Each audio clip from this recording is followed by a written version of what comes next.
Hello student. तो start करते हैं आज की नई सीरीज़। हमारे जो क्वेश्चन चल रहे हैं वो अभी दीर्घ उत्तरीय प्रश्नों के चल रहे हैं और बोर्ड एग्जाम से संबंधित हैं।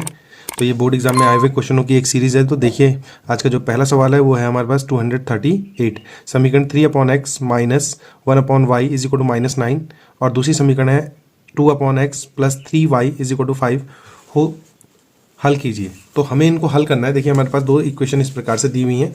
अब इनको हमें हल करना है। तो यहाँ पे देखिए हमारे पास क्या है, आप देख सकते हैं ये दिया हुआ है। अब इनको हम पहले हम रेखीय समीकरण के रूप में परिवर्तित करेंगे। तो हम ले लेंगे इसमें कि माना 1/x is equal to you और 1/y इज इक्वल टू क्या है v।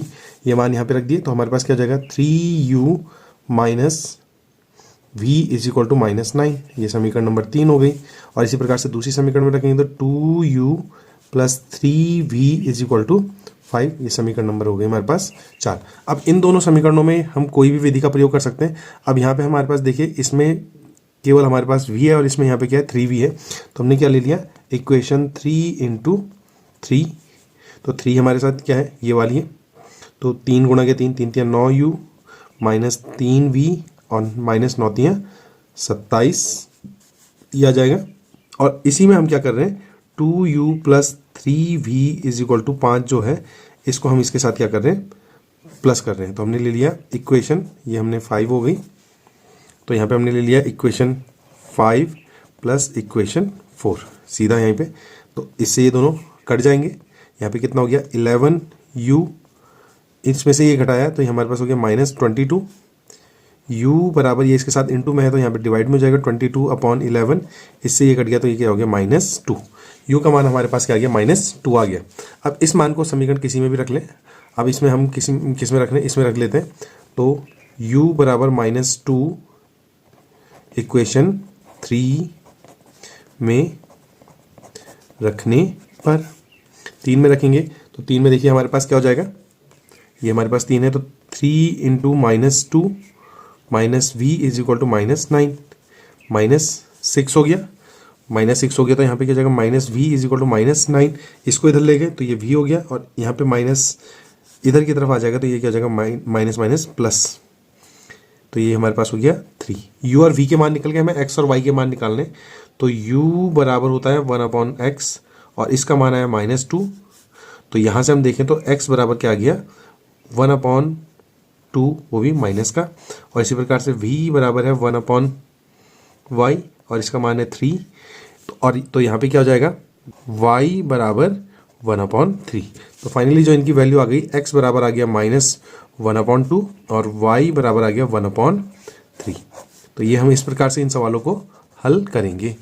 नेक्स्ट क्वेश्चन है हमारे पास AP का प्रथम और अंतिम पद क्रमशः 17 और 350 है। यदि सर्वांतर 9 है तो इसमें कितने पद हैं और इनका योग कितना है। 2015 में पूछा गया सवाल है। एपी से हमारे पास इस प्रकार के सवाल हमेशा पूछे जाते हैं। तो देखिए हमारे पास क्या है, यहाँ पे हमारे पास a बराबर 17 दिया हुआ है, an बराबर दिया हुआ है और यहाँ पे हम देख सकते हैं कि हमारे पास क्या दिया हुआ है d बराबर n निकालना है और sn हमें यहाँ पे ज्ञात करना है। तो सबसे पहले हमें ज्ञात करना है इसमें n। तो हम फॉर्मूला ले लेते हैं। हमारे पास फॉर्मूला होता है an is equal to a plus n-1 into D.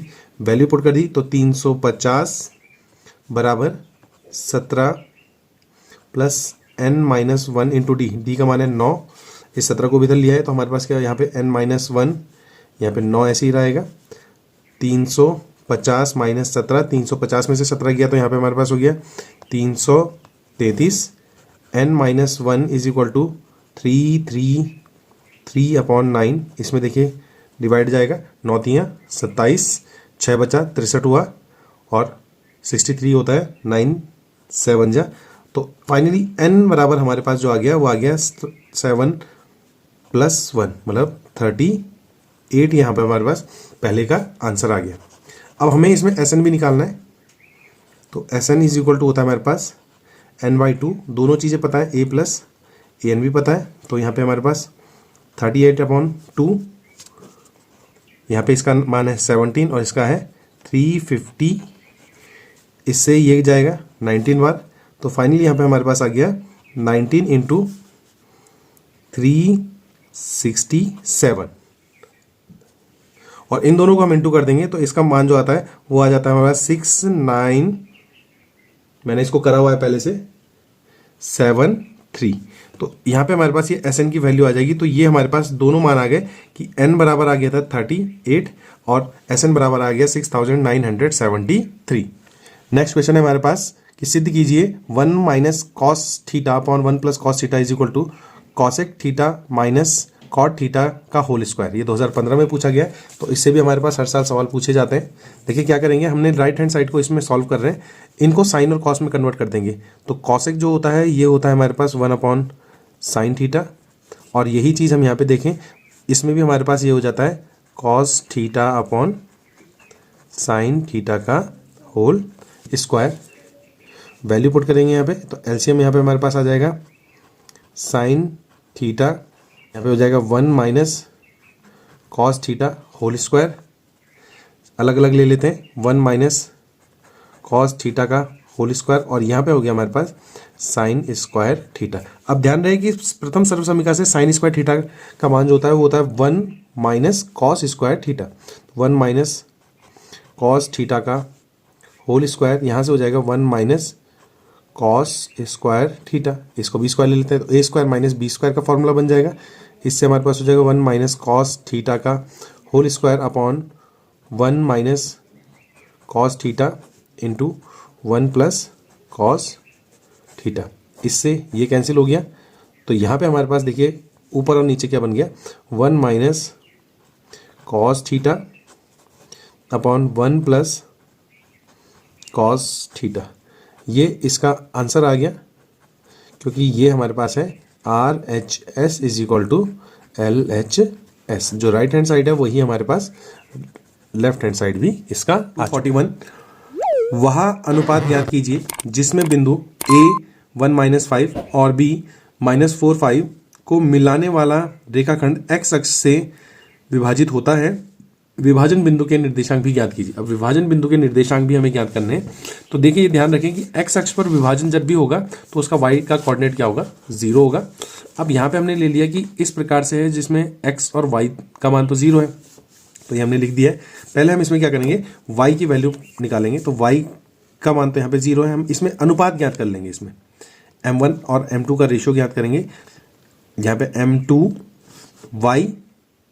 y1 हमारे पास क्या है, इंटू -5 प्लस m1 y2 यहाँ पर हमारे पास क्या है +5 अपॉन m1 प्लस m2 हो जाएगा। ये इसके साथ इंटू होगा तो 0 हो जाएगा। तो फाइनली हमारे पास क्या हो गया, m2 5 माइनस का और plus 5 m1 is equal to 0। ये इधर की तरफ चला गया, तो 5 m1 is equal to 5 m2 और m1 अपॉन m2 का मान क्या आ गया 5/5 का मान यदि हम इसको कैंसिल करें तो क्या हो जाएगा 1/1। तो इसका जो रेशियो आ गया वो आ गया 1:1। तो इससे हम x की वैल्यू भी निकाल देंगे। x की जगह में हमारे पास जो हो जाएगा, अब 1:1 मतलब मिड में होगा, तो मिड में होगा तो क्या हो जाएगा x1 x2/2। यहाँ पे देखिए इनकी वैल्यू ले लें, इसका मान है 1 और इसका मान है -4/2। तो ये हो गया -3/2। तो यहाँ पे हमारे पास आ जाएगा विभाजन के निर्देशांक जो है इसके तो हो जाएंगे -3/2 और ये हो जाएगा 0। तो ये इस प्रकार से इनके क्या आ जाएगा हमारे पास आंसर। और देखिए आज की सीरीज का जो हमारा लास्ट क्वेश्चन है वो है 242। उस चतुर्भुज का क्षेत्रफल ज्ञात कीजिए जिसके शीर्ष क्रमशः ये चारों दिए हैं। अब यहाँ पे चतुर्भुज दिया हुआ है, हमने इसको इस प्रकार से ले लिया, ए बी सी डी इनके शीर्ष दिए हुए क्रमशः। हम क्या करेंगे, इनको 2 त्रिभुजों में इनको डिवाइड कर देंगे। पहले हम इस त्रिभुज का क्षेत्रफल निकालेंगे, फिर इसका, और दोनों को हम क्या कर देंगे, जोड़ देंगे। तो ये काम हमने इसमें करना है। देखिए हमने ए बी डी इस त्रिभुज का क्षेत्रफल निकालना है।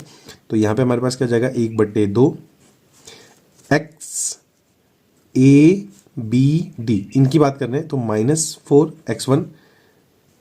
इसके साथ बात करें तो यहाँ पर हमारे पास क्या हो गया -5 और डी में हमारे पास क्या है -3 प्लस यहाँ पे इसकी जगह में भी क्या है -3। इधर की तरफ बढ़े तो यहाँ पे हमारे पास क्या है 3 और माइनस प्लस 2 हो गया, प्लस इसी प्रकार से इधर की तरफ जाएं तो ये 2 हो गया। देखिए कुछ गड़बड़ तो नहीं है। अब इसके बाद देखिए यहाँ पे y1 दैट्स y1 हमारे पास क्या होगा, ये होगा, एंड y2 तो माइनस माइनस क्या हो जाएगा, प्लस ये हो गया 5।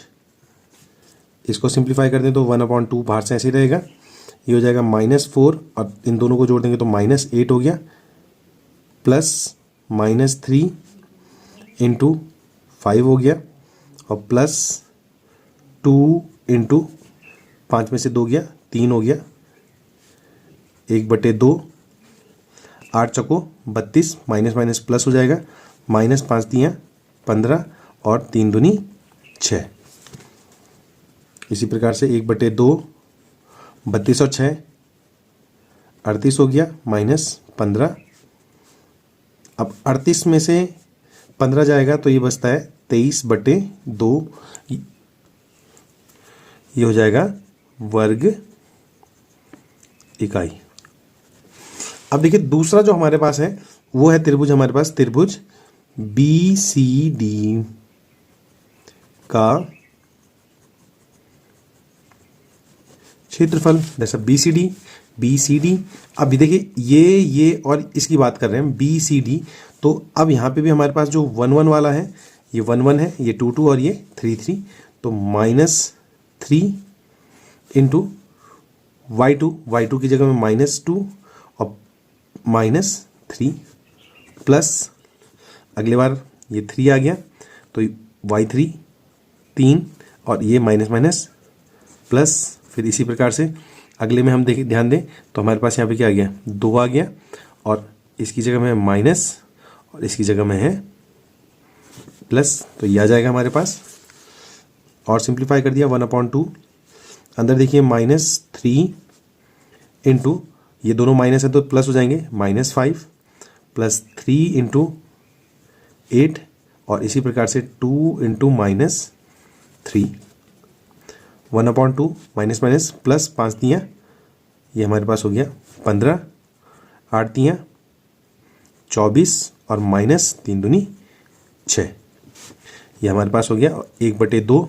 प्लस प्लस वालों को जोड़ दिया तो ये हमारे पास हो गया 39 -6, 39 में से 6 गया तो ये हो गया हमारे पास 33/6। अब देखिए जो ये दोनों है हमारे पास, इन दोनों के क्षेत्रफलों को मिला देंगे तो हमारे पास क्या जाएगा, हमने ले लिया चतुर्भुज का क्षेत्रफल, तो 23/2 प्लस 33/2, एलसीएम तो 2 ही आएगा, तो 23 और 33 को हम जोड़ दें तो 50 और 6 56/2 हो जाएगा, इन दोनों से ये कट गया तो 2 दूनी 4, 1 बचा 18 हुआ, 9 दूनी 18 और यहाँ पे हमारे पास आ गया वर्ग इकाई, ये इसका उत्तर आ जाएगा। इस प्रकार से हम इन सवालों को करेंगे। आपने देख लिया होगा कि कैसे हम इन सवालों को कर रहे हैं, तो होप सो आप लोगों की समझ में आ रहा होगा। ऐसे ही सवालों के लिए मेरे साथ बने रहें, मेरे चैनल को सब्सक्राइब करें, लाइक करें और कमेंट ज़रूर करें कि कैसा आपको ये लग रहे हैं, बोर्ड पेपरों में आपको इससे क्या क्या मदद मिल सकती है। मैं सारे प्रश्न आपको कराऊंगा, तो बने रहें आप इसी प्रकार से। तो मिलते हैं आपको नेक्स्ट वीडियो में। Okay bye.